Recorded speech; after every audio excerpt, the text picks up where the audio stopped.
Olá, meus irmãos, a paz do Mestre esteja com todos vocês, mais uma vez aqui, com uma breve palavra vinda do coração de Deus para fortalecer a nossa fé, nos instruir e guiar os nossos passos.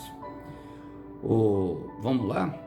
Que o Deus Todo-Poderoso possa vir falar conosco. Peço vocês que desde já curtam, compartilhem e comentem. Dessa forma, a plataforma entende que o vídeo é relevante e vocês me ajudam a evangelizar mais pessoas e essa mensagem possa chegar a quem precisa. Olha, o texto de hoje para nossa breve reflexão encontra-se em 2 Crônicas, capítulo 33, no versículo 10, para aquilo que o Senhor quer falar conosco, que diz assim, o texto sagrado: O Senhor falou a Manassés e a seu povo, mas eles ignoraram seus avisos. Por isso o Senhor enviou comandantes dos exércitos assírios, e eles capturaram Manassés. Puseram um gancho em seu nariz e os prenderam com correntes de bronze e os levaram para a Babilônia. Em sua angústia, Manassés buscou o Senhor, seu Deus, e se humilhou com sinceridade diante de Deus e dos seus antepassados. Quando ele orou, Deus ouviu sua súplica, atendeu o seu pedido e trouxe de volta a Jerusalém e a seu reino. Então Manassés reconheceu que o Senhor é Deus. Glória a Deus. Irmãos, esse texto de 2 Crônicas conta a história de um rei que tomou posse muito cedo, e ele era filho de um rei bom, o rei Ezequias, mas que era um rei muito mau. A palavra vai dizer que ele fazia o que era mal ao olhar do Senhor. Como, por exemplo, ele construir um templo para um deus, Baal, no templo, dentro do templo de Salomão. Ele tirou o altar de Deus e ergueu um altar.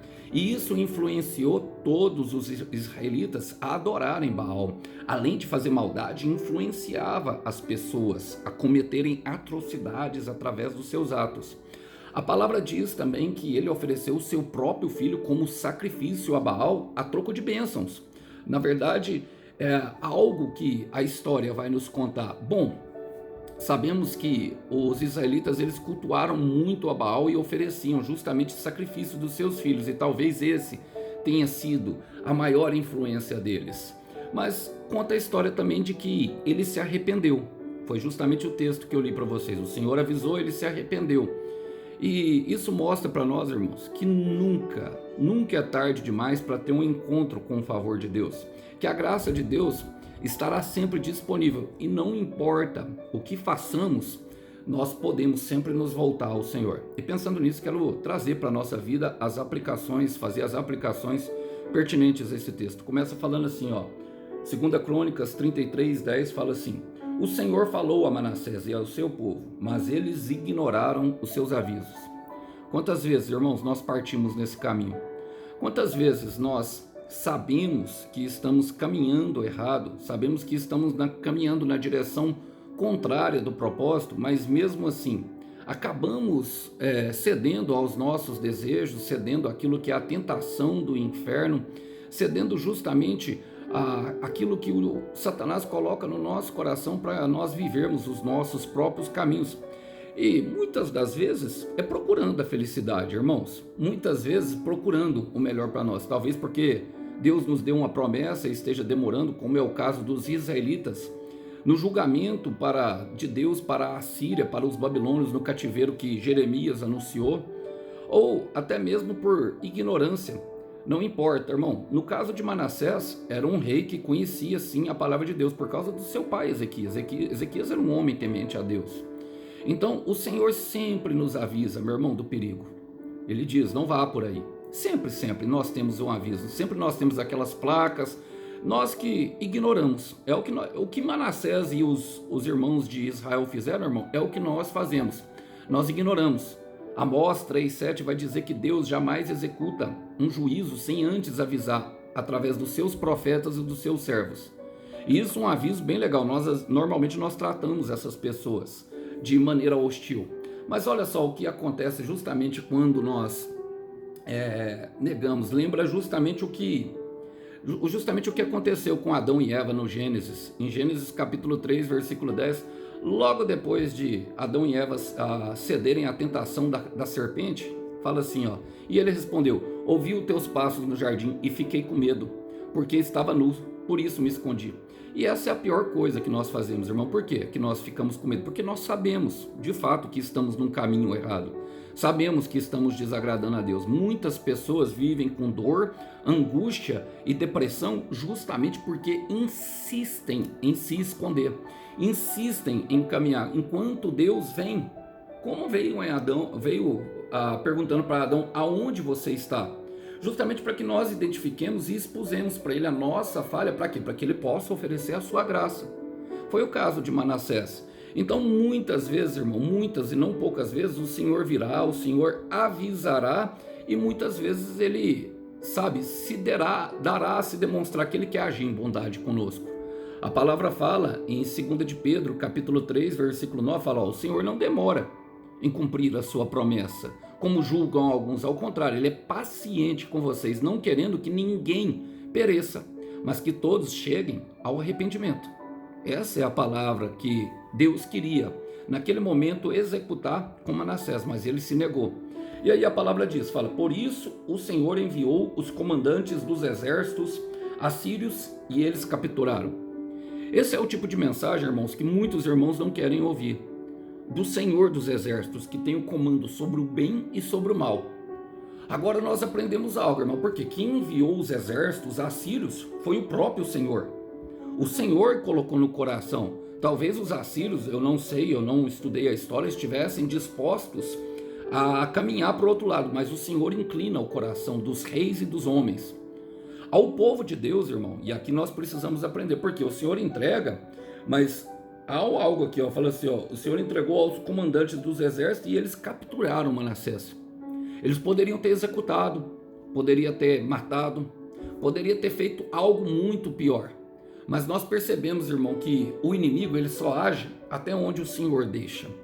Ao povo de Deus, o inimigo só coloca a mão num escolhido, em alguém, meu irmão, com a autorização do Senhor. É o Senhor que envia. Até então, não, mas por quê? Por causa da desobediência, por causa da rebeldia. Então, até então, não tinha a autorização. Até então, não tinha como tocar. E acredite, irmão, acredite. Satanás nos instiga justamente para que nós venhamos. O plano de Satanás é esse, é que nós venhamos a irar a Deus. O plano de Deus é que a ira dele venha justamente provocar o arrependimento, e nós vamos chegar lá. Mas tem muitas pessoas que sucumbem. Por quê? Porque é um processo que causa dor. Olha o que a palavra vai dizer, irmãos, em Juízes, capítulo 2, do versículo 11 ao 14, diz assim, então os israelitas fizeram o que o Senhor reprova e prestaram culto aos Baalanins, o mesmo aqui, praticamente, que Manassés está fazendo. Abandonaram o Senhor, o Deus dos seus antepassados, e o havia tirado do Egito, e seguiram e adoraram vários deuses dos povos ao seu redor, provocando a ira do Senhor. E hoje em dia nós temos vários deuses aí, irmãos. Nós temos o Deus do próprio ego, a idolatria de si mesmo. Temos o Deus da beleza, temos o Deus, da idolatria aos familiares, da idolatria ao dinheiro. Irmão, ídolos são tudo aquilo que nós colocamos no lugar de Deus vai representar um ídolo. E para quem Deus salvou, isso é uma enorme afronta para ele. Para quem ele já curou, já restaurou e já, é conhecedor da verdade, sabe que ele está lá no céu e está querendo cuidar de nós, é como se fosse uma afronta direto para ele e a cruz de Cristo, ao que ele sangrou para nós. Aí no versículo 13 fala, abandonaram o Senhor e prestaram culto a Baal e Astarote. Percebe que é eles que abandonaram, é nós que partimos da parte da adoração a outras coisas e caminhamos, cujo Deus não está naquele propósito, porque quando Deus nos salva, irmão, ele estabelece para nós e mostra-nos o seu propósito de vida, que é justamente nos conduzir em plenitude. É nós que negamos, porque preferimos nos associar com pessoas, preferimos ir a lugares em que Deus não tem propósito. A palavra fala, a ira do Senhor, no versículo 14, se acendeu contra Israel, e ele entregou na mão dos seus invasores que os saquearam, e os entregou aos inimigos ao seu redor, aos quais já não conseguiam resistir. Tiago 4:7 vai falar, submetam-se ao Senhor e resistam ao diabo, e ele fugirá de vós. A resistência ao diabo, irmão, está totalmente implicada justamente na submissão a Deus e ao seu propósito. Bom, E o que vai acontecer? Bom, a palavra vai falar o que Manassés sofreu. Diz assim, ó: e o prenderam com correntes de bronze e os levaram para a Babilônia. Ó, puseram um gancho no seu nariz e os prenderam com correntes de bronze e os levaram para a Babilônia. Então, irmãos, a argola no nariz significa escravidão, corrente, prisão e um lugar estrangeiro.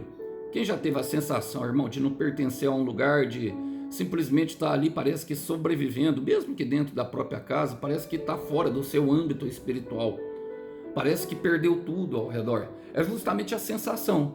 Por quê, irmão? A ausência da proteção de Deus, ela causa dor e humilhação. A argola no nariz significa justamente isso, a humilhação ao rei que se tornou escravo. Em Apocalipse 1, versículo 16, vai dizer que todos nós fomos feitos reis e sacerdotes em Cristo Jesus. Agora, esse rei aqui, ele se elevou. Ele fala da arrogância humana, daquilo que é a soberba. Ele se envaideceu justamente com o seu poder. E muitas vezes, quando Deus nos liberta, justamente Deus nos fortalece, nós pensamos que já não precisamos mais, que nós já escapamos daquilo. Mas eu quero te dizer, irmão, não se mova por isso, se mova em propósito, porque tanto a vitória como a derrota aqui nesse mundo, elas são temporárias. O que nós temos é a palavra do Senhor. Em Mateus 24, versículo 35, Jesus vai dizer: céus e terras passarão, mas a minha palavra permanecerá, ou a minha palavra jamais se acabará. Então, ela é eterna, nós temos essa situação. Esse rei se exaltou. Esse rei abandonou os caminhos de Deus, abandonou os caminhos que seu pai tinha seguido. Em Mateus capítulo 23, versículo 12, o Senhor Jesus é claro nos dizer, falar que a todo aquele que exalta-se a si mesmo será humilhado, e será humilhado pelo próprio Deus. Mas aquele que humilha-se a si mesmo será exaltado. Então, esse caminho somos nós que trilhamos, irmão. Esse caminho é nós que percorremos. É através das nossas escolhas diárias, pequenas ou grandes, nós podemos, sim, agradar ao Senhor ou desagradar. Em 1 Samuel capítulo 2, versículo 7, nos diz que o Senhor é quem dá a pobreza e a riqueza. Ele humilha e exalta. E a nós, de acordo com as nossas atitudes, o Senhor vai dar a recompensa para cada um conforme as suas obras. E foi o que aconteceu com Manassés. Mas, graças a Deus, irmão, a palavra fala que a dor produziu aquilo que de fato é o que Deus espera. Deus entrega por causa disso aqui, ó. Fala assim, ó: em sua angústia, Manassés buscou o Senhor seu Deus e se humilhou com sinceridade diante do Deus de seus antepassados, remetendo, eu creio que lógico, a Ezequias, irmãos. E olha, Ezequias, apesar de não ser um Deus muito bom, ter os seus vacilos, mas no contexto geral nós percebemos que ele, de fato, ali na história geral, parece que agradou o Senhor. Então nós percebemos, irmãos, que a tristeza que Deus produz é justamente essa, para produzir um arrependimento em nosso coração. É o caso do filho pródigo, a qual muitas vezes nós, sabe, é o que aconteceu aqui, a qual muitas vezes, irmãos, nós nos entregamos, nós queremos uma bênção, nós queremos algo, mas nós não estamos preparados. Muitas vezes o Senhor, sabe, está falando, ó, não ceda à pressão do inferno. Não negocie com o inferno, sabe? Por quê? Porque ele quer gerar em nós que nós podemos ter resultados rápidos. Vai sem pressa, vai sem desespero. Os Baals, sabe, todas aquelas bênçãos, os sacrifícios, falam justamente de obter uma ostentação de algo, ostentar algo que nem era para aquelas pessoas. Algo bom, meu irmão, que pode ser fora do propósito, como por exemplo um casamento, pode se tornar algo ruim. Ou então até mesmo Deus está preparando nós para uma promoção, mas nós ficamos ali puxando o saco do patrão, fazendo tudo. É Ele que nos prepara primeiro para aumentar, irmão, os nossos recursos. Ele primeiro nos ensina a administrar, Ele primeiro nos ensina tudo que nós precisamos. Para um relacionamento novo, por exemplo, Ele vai nos curar primeiro, como o caso da mulher de João 4. E é o caso de Lucas 15, o filho pródigo, que recebeu a herança antecipada. Provérbios 20, 21 vai dizer que uma herança fora de tempo, ela se torna maldição. Ou seja, ela é recebida com pressa. Não, irmão, vai com calma, deixa o Senhor trabalhar, porque senão nós podemos chegar nesse momento de angústia. E o propósito é justamente esse. É afastar a proteção de Deus, entregar na mão dos inimigos, para quê? Para que o processo conduza justamente ao propósito. E o propósito é alcançar o arrependimento por meio da humilhação. Paulo vai escrever a carta dos Coríntios, ele fala de um momento ali, a qual um presbítero, ele se entregou à depravação moral, até mesmo se entregando a relações sexuais com a sua própria madrasta. E sabe o que aconteceu naquela igreja? A igreja aplaudiu, irmão, dizendo: esse é o bom, esse é o pegador. É mais ou menos nesse sentido. Então o Senhor pegou e deu uma disciplina através do apóstolo Paulo. E na segunda carta ele escreve, em 2 Coríntios capítulo 7, versículo 9 e 10, que nós vemos o motivo da tristeza produzida pelo Senhor, que é diferente da tristeza produzida pelos nossos pecados. Tem dois tipos de tristeza. Ele fala aqui, ele fala: agora porém me alegro, não porque vocês foram entristecidos, mas porque a tristeza os levou ao arrependimento, porque vocês se entristeceram como Deus desejava, e de forma alguma foram prejudicados por nossa causa. A tristeza, segundo Deus, não produz remorso, mas sim um arrependimento que leva à salvação. E a tristeza, segundo o mundo, produz morte. Qual que é a diferença básica, Alisson, entre remorso e arrependimento? O remorso é justamente quando nós sentimos tristeza pela consequência do pecado. Não produz o caminho de volta, é o que levou Adão a se esconder na árvore. Por quê? Porque ele teve medo. Então a consequência gera esconder, e a gente fica querendo esconder das consequências da colheita que nós mesmos produzimos, porque sabemos que fizemos algo de errado. Então muitas vezes o Senhor vai trazer a consequência até nós, independente de onde nós estivermos, justamente para que nós venhamos a nos expor, a nos humilhar. Foi o que ele fez, a palavra fala assim: se humilhou com sinceridade diante de Deus e os seus antepassados. Ele se entristeceu, a angústia se entristeceu ao ponto de um rei se humilhar diante de Deus. E aí a palavra fala no versículo 13 que ele se arrependeu. E o arrependimento é justamente esse, irmão, é quando nós voltamos o nosso caminho e restauramos o nosso altar quebrado com o Senhor. E a palavra fala: quando ele orou, Deus ouviu sua súplica, atendeu ao seu pedido e o trouxe de volta a Jerusalém e ao seu reino. Você percebe que o arrependimento conduz a pessoa ao centro da vontade de Deus, que é boa, perfeita e agradável. Porque Deus fez Manassés com propósito, irmão. Qual? Ser rei. Mas ele, por causa das suas atitudes egoístas, de querer levar da sua própria forma, acabou sendo transformado em escravo, acorrentado. Então, a oração com o coração sincero, e aqui a súplica fala disso. O que é uma súplica, Alisson? É uma oração em que nós nos derramamos com sinceridade. Senhor, eu de fato errei. E nós precisamos, irmãos, principalmente falar o nome do pecado, do sentimento que estamos sentindo. Eu errei, mas eu quero me consertar contigo. Ajusta a minha rota para que eu possa me consertar com o Senhor. A oração com o coração sincero nos conduz justamente ao centro da vontade, ao bem-querer de Deus, ao propósito, irmão. 1 de Pedro, capítulo 5, versículos 5 e 6, a partir da verso B, fala que Deus se opõe aos orgulhosos, mas concede graças aos humildes. Aí no versículo 6 ele vai falar: portanto, humilhem-se debaixo da poderosa mão de Deus, para que ele os exalte no tempo devido. Saiba de um tempo, irmão, saiba de uma coisa, irmão. A mesma paciência que lhe faltou, a mesma paciência que faltou ao irmão Alisson, que conduziu ao pecado, justamente por não aguentar um processo de espera, alguma coisa que aconteceu nesse sentido, é a mesma paciência que Deus vai exigir justamente para que nós venhamos a ser exaltados no devido tempo. A humilhação, ela se fará necessário justamente para preparar o nosso coração. Deus prepara através dessas circunstâncias, a qual ele nos entrega ao inimigo. E nesse momento nós lembramos dele. Por quê? Fala assim, para terminar: então Manassés reconheceu que o Senhor é Deus. E reconhecer, irmão, é justamente entender que ele é Senhor e que ele tem autoridade sobre tudo e em qualquer situação. Sabe? Lembrou de Deus quando conheceu a fome. Agora não vai esquecer de Deus quando segurar o seu smartphone. Saiba disso, irmão, que é necessário reconhecer. Jamais se esqueça dele, quem te livrou justamente da angústia quando foi entregue na mão dos inimigos. Em Naum capítulo 1, versículo 7 diz que o Senhor é bom e que Ele é um forte refúgio no dia da angústia e que Ele está perto daqueles que nele confiam. Tudo que nós precisamos é que Deus esteja perto, irmão.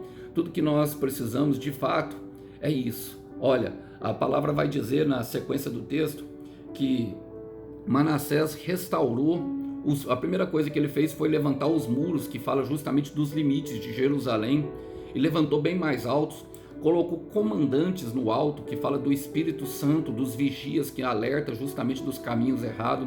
Depois ele restaurou o altar e os cultos ao Senhor, fala da nossa reconstrução, ou seja, ele passou para a prática e influenciou todo o povo a adorar ao Senhor, ou seja, ele se tornou um servo do Senhor, e o Senhor é dessa forma que ele age, jamais se esqueça. Eu quero terminar com Romanos 10, 13, que diz: porque todo aquele que invocar o nome do Senhor, certamente será salvo.